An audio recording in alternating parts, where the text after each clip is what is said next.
Ayos, naglilimlim na yung pairing natin. So, Cap, Super Inbreed, Johnson Scully. Tapos ang kapair niya, si Slate 375.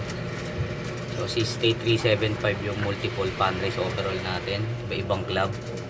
Saka, overall winner din sa mga 3 lap sprint race. At ilang beses din nag-champion. So, sana magmana sa kanya anakin. Sana dalawa mabuhay sa kapares Slate sana.